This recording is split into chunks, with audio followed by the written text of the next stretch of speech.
All right, what up, y'all? It's Nasty Nate. I'm back with another interview. Today, I got my guy Top Notch, which I'm so excited to get in this interview. I know you guys are gonna love this one because this dude is a killer.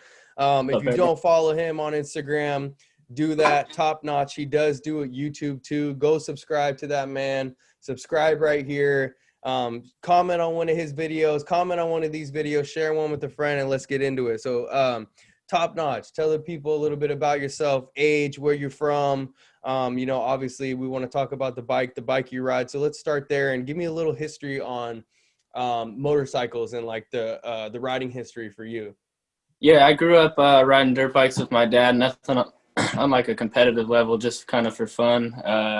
Wanted to do it on a competitive level. We just didn't have the time or anything like that. So got a little bit of that. Got into skateboarding because that was easier. Did some of that. Grew up. I liked watching all the dirt bike guys do the wheelies on the streets and everything. So I knew that wasn't a good outlook though. So I got a real street bike. With no plans of wheelies or anything like that. I just wanted to go fast, have some fun. Like I said, I went up into corners and lost it up into the mountains and totaled it out there. Like So all of that was us, that like bike. all of us. Yeah, that bike was gone. Like I said, it was a blessing because all of the rates and everything was crazy. I got the FZ07. I hit the lot like once or twice, and I started falling in love with like the technical style of wheelies and really like the idle pull of the bike is what I really love. So once I fell in love with the lot, it was like game over from there, and the lot's like my second home now. So Talk to me a little bit about the FZ. Like that's such a popular bike right now. Did you not like it? Like what made you go from the FZ to the F4I? Because I feel like now the FZ is like the new yeah, it's stunt crazy, bike. man. That when I was on it, I was on it in 20 at the end of, or the beginning of 2016. So it wasn't popular like at all. I was like the only Gotcha. one on it. Super hard to get stunt parts for it. I went through I didn't think about that. Sick I didn't Action think about that. Sports. Yeah. Yeah, I don't know if you've heard of Sick Action Sports. I don't even think that guy's around anymore, but damn, did it suck getting parts from that guy. But yeah, it was super hard to get parts for. And like I said, for the lot style riding, for the reliability, I don't think it's there. It's a one piece. It's a steel frame, but it's a one piece frame. So I if see. you really go hard on it, or you smack that tail good enough, I mean that thing is breaking. There's no doubt about it. Wow. I mean, Okay. it's a one piece frame. It's just held on by the welds in the back. So Crazy. Okay, so it I just went wasn't to it the I wasn't went practical then for you. Yeah, for that style of riding, like for the, I think that's why it's so popular now, though, is because it's a great street bike to like be a hooligan on in the street, Mm, and that's what people want to do. So it's a great bike for that. It's so light. I mean, it's like a supermoto, but it's just a little bit heavier. So okay. for the lot style riding, people kept telling me I need something that I can throw around, and my choice was the F4I because my buddy had one for cheap that wasn't running, and me and another buddy actually got it started, and the F4I is what really made me pop off. Okay. And so how long have you been on the F4I? Or and then you're on The the Cowie F4I, now, but you were on the F4I for how long? I was on the F4I for like 3.5 years. I mean, I literally learned everything on it. My one that was had like the green HT moto on the tank and everything.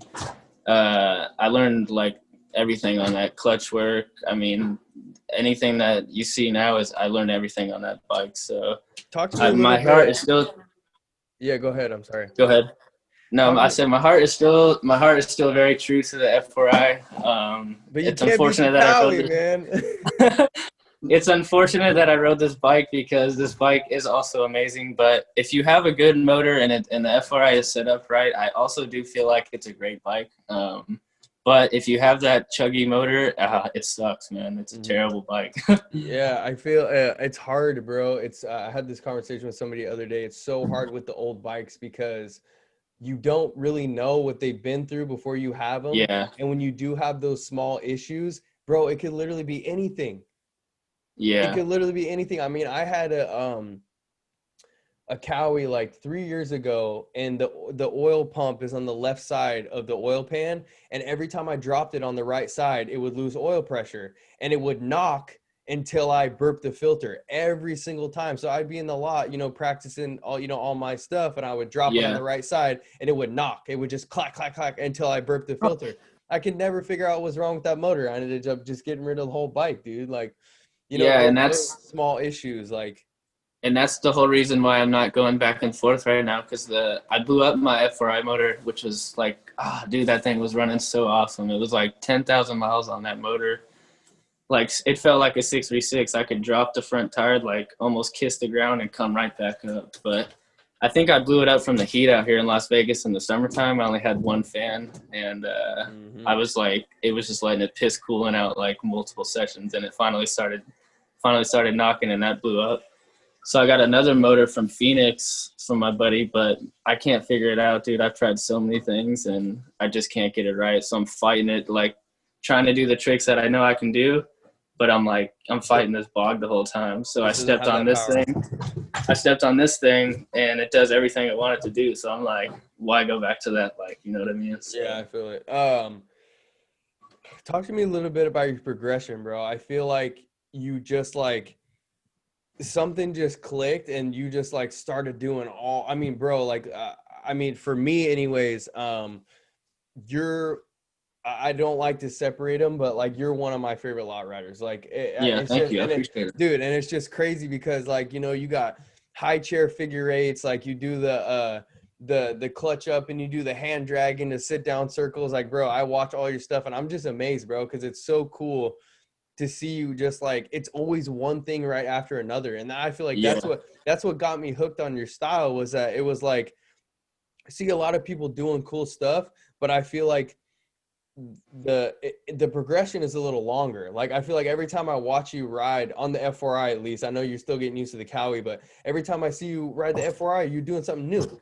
Like every video was something new. So talk to me a little bit about that. Like, was that like a goal? Like, are you going out every session like, I'm doing something new today, and do you have a plan? Like, you know, I'm big into having an agenda when I go ride. Like, you know, I'm not definitely out there. I'm not out there just to mess around. Like, I'm going out there.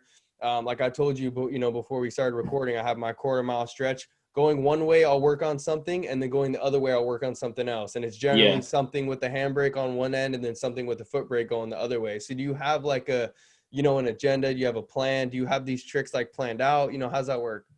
Yeah, I usually catch myself watching still, like to this day, I still catch myself watching a lot of YouTube videos of mostly the European riders, Who's your watching some of the tricks. favorite rider? Man, a lot of my style I got to dedicate to Mike Jensen, who was an original F4I rider, but now he's also on the Cowie. I mean, I love Mike Jensen, his style, everything. It's very fluid and very technical at the same time. So if you watch him ride and watch me ride, I try to like not mimic it, but you can kind of tell that it's very similar. So that's my favorite rider. But yeah, I would definitely set out and have certain tricks that I wanted to learn in mind. And sometimes I wouldn't go home until I could land it, or at least, you know, like get super close to it to where the next time I would go. But when I first started riding, I also wouldn't only ride on the weekends. I was going out like I still do. I still go out like 3-4 nights a week. So I was doing that when I first started riding. No matter if it was, that was in Oklahoma. So no matter if it was like 30 degrees, I was still out there trying to do it. Talk to me a little bit about that drive and that hunger. Where does that come from? Like, is that like something, I had this conversation with Street Pilot Chad the other day, and he described it as like, that's just like the progression and like the dedication. That's just who he is as a person. For me, it's some of that, but also I feel like it's really, really, really driven by the bike. Like, the bike does something for me and turns something on in my head and in my heart, in my drive, that is, I've never done anything like I've done the bike. You know what I mean? So yeah, it's like an addiction for sure. Something that you take everywhere. Is that just with the bike? I feel like I take it everywhere. Even I like, I'm a little bit passionate at work, like a little bit over passionate at work and like what I do. I just try to like not be the best at everything, but like try to be the best of my abilities. You know what I mean? So yeah, it's also the adrenaline rush that I crave from learning a new trick. Like the first time you actually commit to it, that feeling like is what I really crave, is the first time committing to a new trick and getting that out of the way. Because you're like, that wasn't so bad. Or you're like, holy shit, like that was like super difficult. Maybe I'm only going to try this once or twice and maybe never again. Okay. So when you go to the lot, you know, you kind of have a plan. You said, where do these ideas come from? So you said you watch YouTube, so you're like, you see Mike Jensen do something, you're like, oh, I'm doing that, or you know what I mean? Or is that like, is there like a, I want to get this before I get that, or like I said, run me a little bit through like what goes on in your head when you're planning to do something new. Yeah, I think it also helps with all the traveling too, because the style over here on the West Coast might be different from the style on the East or the North. So it helps to travel around, and you might see a trick that you've never seen before, not even from the Euro guy, from your next local guy in that town. So like just for example, Mike Wisk from Dallas, I do this trick that I saw him do one time out in Dallas. I was like, yo, I've never seen that before. Like, I've definitely got to start trying that. So we started trying it that day and we learned it later on that night. But yeah, like I said, you can go around to these different states and there's completely different styles. What So trick is that? it's like you're doing a foot brake. You're doing foot brake, and then your left foot is on the right peg, and then your left hand is off the bike. Oh, I seen you. So do it's like, I seen you do yeah, that. it's like foot brake, but everything is on like the right side of the bike the whole time. Gotcha. Okay, cool. Yeah, that's dope.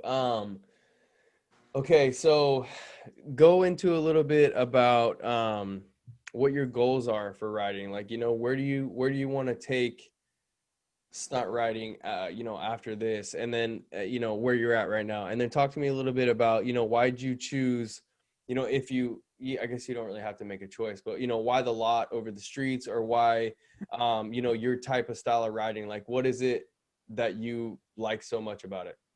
Yeah, my goals for stunt riding now is to actually, like, I feel like I don't want to like stop learning tricks, but I feel like I have a good bag of tricks. So I want to focus now more on like the marketing and everything like that, and actually learn how to make some money and do something cool with myself. You know what I mean? So, but I'm having a hard time doing that because what I love to do is actually ride the bike. And I feel like I do better at that than some of the marketing and stuff like that. Yeah, it's tough, bro. That's a tough line to cross when you've done, one thing for so long. And it's like there's a whole nother side of riding that I feel like people don't really understand if they want to, take it to the next level. Yeah. For anybody that's trying to do that, share like some of your struggles a little bit. I feel like, getting us a little more connected and to find out, that we're more alike than different, is kind of Yeah, what, brings us closer together. for the struggles, it comes with way more than just tricks. I mean, stunt riding, you have to do a lot more than just riding the bike if you want to do some cool stuff. Like you said, you got to do all the editing. If you actually want your bike to last, you have to work on your own bike. Like the mechanics at the dealerships and stuff, they don't really know how to work on these stunt bikes. Some of them are super messed up with all the wiring, and they might look at it and get freaked out. So now you're learning how to be your own mechanic. You're learning how to be your own editor, video person. I mean, it's crazy everything you have to learn from it.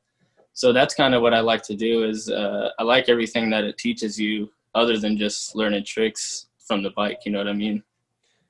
Yeah, I feel like you kind of find out how bad you want it in certain senses, because like you said, you got to learn how.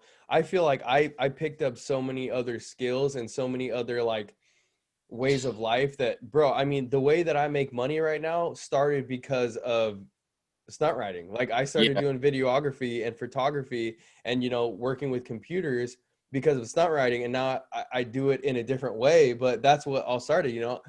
My family, like, nobody turned wrenches in my house, and Yeah, same way. I work on my own bike. Like, like you said, you got to work on your own bike, and it's crazy because everybody sees, like you said, everybody sees the tricks and everybody sees the nice bikes, but like nobody sees and only like the most dedicated, or the people that have been doing this for longest or been through Yeah. some stuff, know like the grind that it comes with. Because dude, I mean, I can't believe it's Sunday, dude. I've been working on my bike since Monday and I haven't rode. Yeah, no, it's crazy. Yeah, I think that's the most frustrating part is, I mean, it might be different for everybody, but for me, it's the mechanic side of riding is especially the figuring out what's wrong with the bike, the diagnostics. That is what drives me crazy on trying to figure out what's actually right. But I'm the same way. I came from a family that did no type of wrenching. I barely could adjust a chain when I first started riding. So Mm-hmm. over the years with you breaking stuff, you're forced to fix it if you want to keep riding. And that's what you're saying. That's where it kind of figures out if this is what you really want to do or not. Dude, because there's so many times, bro. And I'm super blessed to have some of the people around me that have helped me. Like I had a buddy over here, Joel, that, man, he saved me so many times working on my bike, you know, did my valves, you know, when I had no idea how to do it.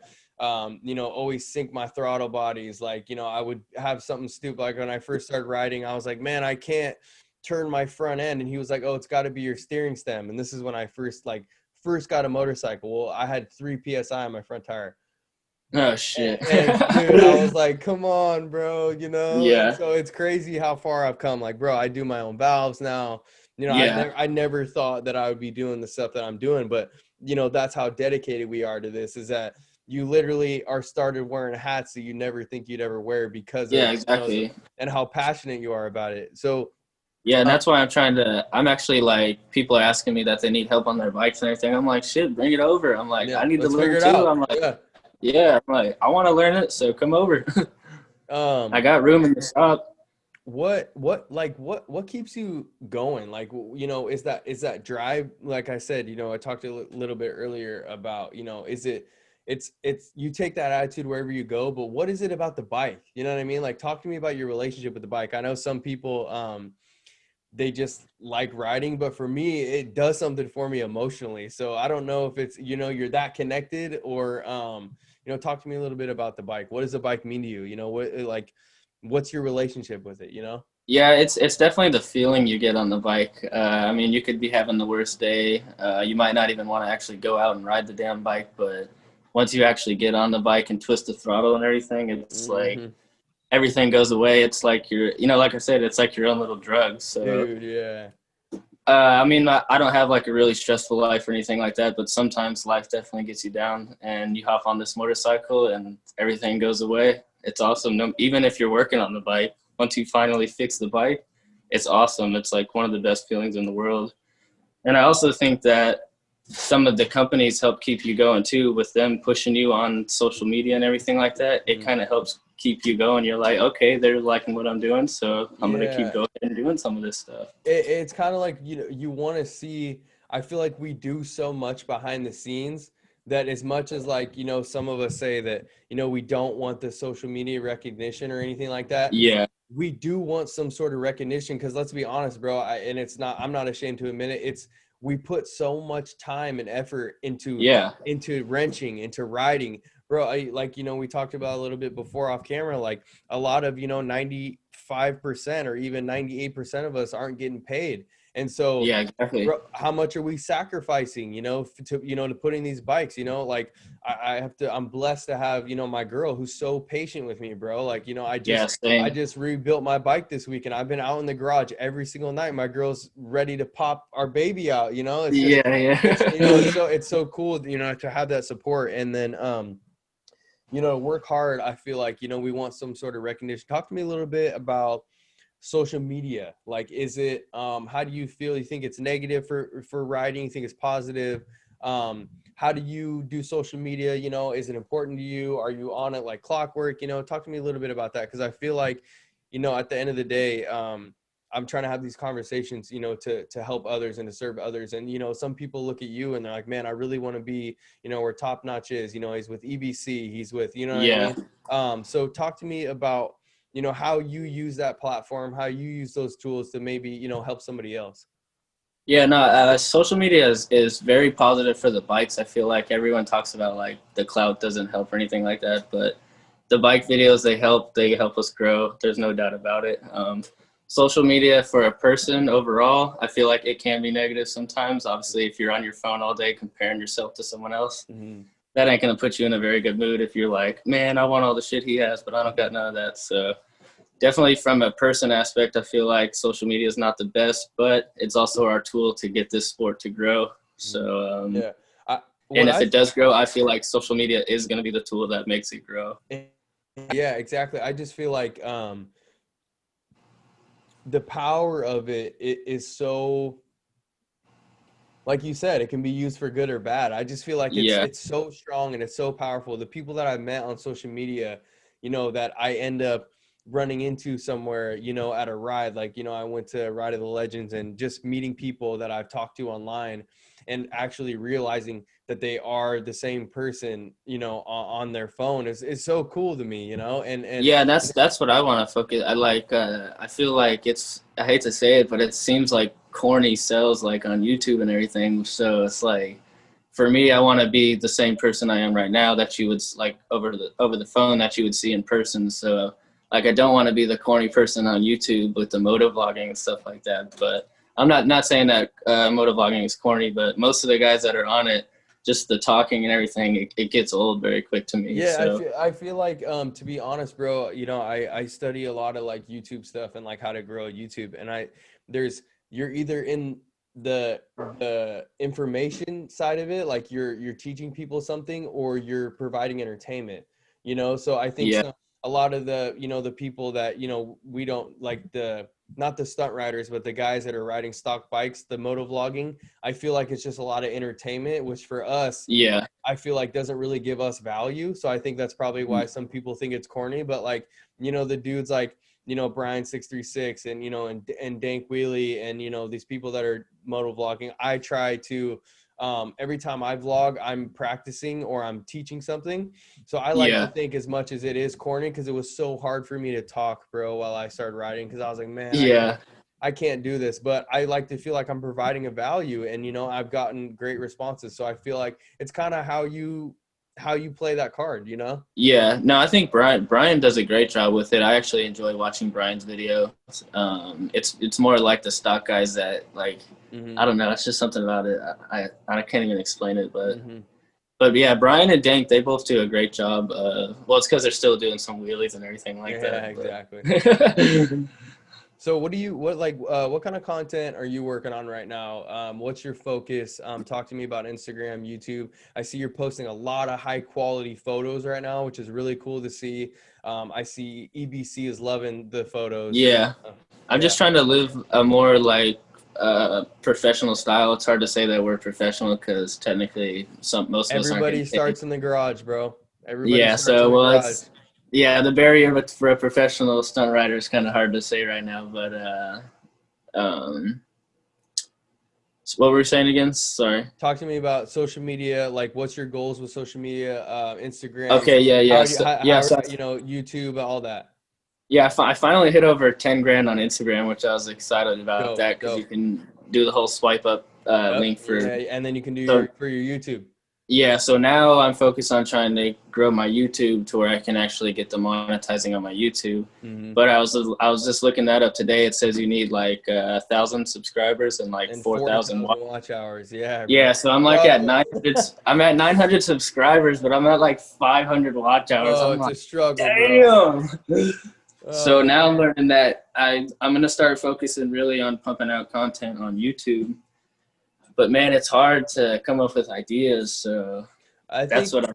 Yeah, so let's talk about that a little bit, bro, because I feel like talk to me about that creative block a little bit, because I get that a lot, and I know a lot of other people struggle. You know, I want to start this, but I don't know if I should. It's the same way. It's if I want to do these things, but I don't know if I should, and I don't know if I should do the editing or if I should actually try to pay somebody because I don't have a lot of money. So like that's why I've been doing everything on my own. But I know if I could just do the writing and someone else pumped out a very cool edit, that might get way more views than what I created. You know what I mean? So. Hey, I'm like send me fighting some of that footage, bro. Send me some of that footage. I know you keep saying that, and I keep slacking. I've been telling this guy, bro. I keep slacking. I know. So you know, give me like a little nugget. What do you think for for somebody that hasn't, because you've taken that step. I've seen you making your videos now. You just did one in your bike build I checked out, which was super dope. Give me a little piece of advice for somebody that's like, I don't know if I should start a YouTube. I don't want to talk to. That was my biggest thing, is that I was afraid to talk to a camera. Yeah, definitely. It's the cameras, and I come from being on camera all the time, and I'm still weirded out about being on the camera. So I grew up behind the camera, so the camera's definitely weird. That's why I want to be like who I am now, like the same person you'd see in person. So so real quick, before we answer that question, for anybody that doesn't know, if you Google this man's name, Google right now. Open up a new tab if you're watching this video and Google this man's name and tell me what comes up. Top Notch. Tell them what's going to come up if they Google your name. It says something about like a few movies and shows like that. It's crazy. Somebody put it on there. I'm trying to figure out who did that, but but yeah, that's pretty cool. That's like my claim to fame. I don't really talk about it too much because like people in elementary and middle school and stuff, they never believe me. They're always like, man, why aren't you at a private school with all the other celebrities and stuff? I'm like, I'm not a celebrity, dude. I'm like, we just do stunts. It's like, yeah, it's in the film industry, but it's not the same thing. Okay, so Top Notch has been in a bunch of movies that you guys have all seen. And give me a little list right now. We've done The Grinch, The Cat in the Hat, The Hulk, Step Brothers, Observe and Report, and then like a few commercials and TV shows. Like I did a bunch of things on the Hallmark Channel of all channels. See, isn't that crazy? You learn something new every day, man. I Googled this guy's name and I'm like, what? Yeah, I would still love to do it, man. So if a stunt coordinator or anybody like that's watching, I'm still pretty awesome, but you just got to actually hire me again. Yeah, so you were doing like running and skateboarding stuff and like. Yeah, it was a lot of like fight stuff. I kept getting hurt. Like the thing was getting hurt in like everything I did, like either getting punched or fall or some type of. And in the Grinch, accident. you climbed up the hill. You did the I climbed up the hill, through the thing, tree, and then did like the thing. shaving when he was all upset. Yeah. Dude, that's crazy. Oh, that's so cool, bro. That's so cool. I know I was looking at that and I was like, damn. Killer Cam told me when I interviewed him. Yeah. And my dad has like over 100 films. If you look up Sonny Tipton, my dad has a lot of cool stuff. Yeah, I looked him up too. And you have a sister, right? Yeah. Did it come up as Ava? Yeah. Yeah, that's crazy. Yeah, she's like my stepsister. We actually just got back in contact with her from like it's been like 10 years. Wow. And then your mom was in the show business too, right? Yeah, my stepmom. Yeah, my stepmom was in the film industry too, but my actual real mom was in the original Splash show, which is here in Las Vegas. Crazy, dude. The same with my dad. That's how they met. Actually, they were both in the Splash show here in Las Vegas, dude, and then my dad was in the original Treasure Island show here in Las Vegas too. Dude, you come from a long line of that's what we're trying to continue the legacy. I feel it. I like it. He's doing it a different way though. Yeah, it's hard. It's way harder. I feel like the route I'm taking, but it's all a challenge, right? Yeah. So I want to round it out a little bit here, bro, just to respect your time. So I just have a couple questions I want to end it with. What's one thing you wish you would have known when you started riding, stunt riding? It's one thing I wish I would have known.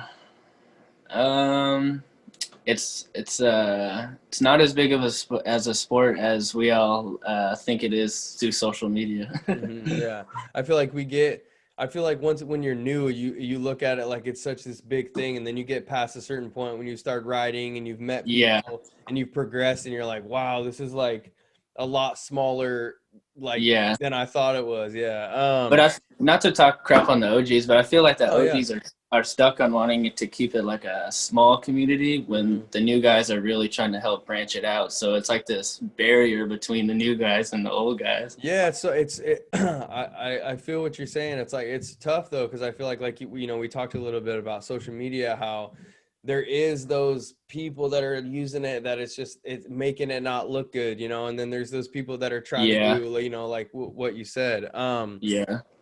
So we talked a little bit about what keeps you motivated. Let's see. How do you want to be remembered on the bike, off the bike, as a person? Give me, round me out with that. I want to be remembered as a humbled person, and hopefully that I didn't ever do you real dirty. I know there's some business involved, but I just want to be known as the cool guy that you can come up to me and ask me any type of questions if you need help with your bike. Definitely there for you. Like I said, I want to see the sport continue to grow so we can all eat. I think this is a great sport and people would truly love it. They got some real stupid stuff in the Olympics that this sport could replace and 100%, do a lot better bro, 100%. Yeah, so I just want to be remembered, not even for the tricks or anything. Like, I love riding and all that, but the tricks, like you said, isn't really the big issue. It's how you present yourself off the bike. So just want to be known as a cool guy, and not that you don't if I pull up to the lot, you're not like, oh shit, I don't want to ride Yeah, with I this can't. guy. Yeah, or I can't talk to him, or he's. Yeah, He exactly. Because he's there's some of the yeah. OG guys that I try to go talk to, and I'm still nervous about. I'm like, man, this guy looks real standoffish. And then give me some goals for 2021. Yeah, my major goal for 2021, or I guess however long it takes, is to get that Red Bull sponsor. That's really what I'm looking for. I tag them all the time. I email them all the time. I'm probably like a little pesterant to them, but Nah, man, I love doing keep it. It's going, kind of, bro. Keep going. Don't take no for an answer, bro. Just keep yeah, grinding, keep pushing. that's kind of my, and like and learning the whole marketing thing is my other goal. I don't have any type of schooling background or anything like that. I don't have anyone helping me. It's like me and my girlfriend, we're all just kind of learning as we go. So marketing is my next big thing. I feel like that's what's gonna push me over the edge. Cool, bro. Okay. All right, y'all. You heard it from my guy, Top Notch. Plug your Instagram and your YouTube real quick. Instagram is Top Notch. It's my logo. It's Top16tch. I just want to say, a lot of people ask me like why it's like that. It's actually my logo, but you can't tell the way that Instagram does it. Obviously, I can't put my logo as the tag, so maybe I'll change that later on. And then my YouTube is Top Notch Stunts, which is pretty basic, but Cool. everything's on there. I will be posting more on YouTube. You just have to give me some time and come up with some better things. Yep. So All it's right, not just y'all. lot running. Yeah, yeah. So these videos are gonna keep going, man. I got interviews lined up. Like this video, Awesome. comment on this video, share this video. We'll see you guys in the next one.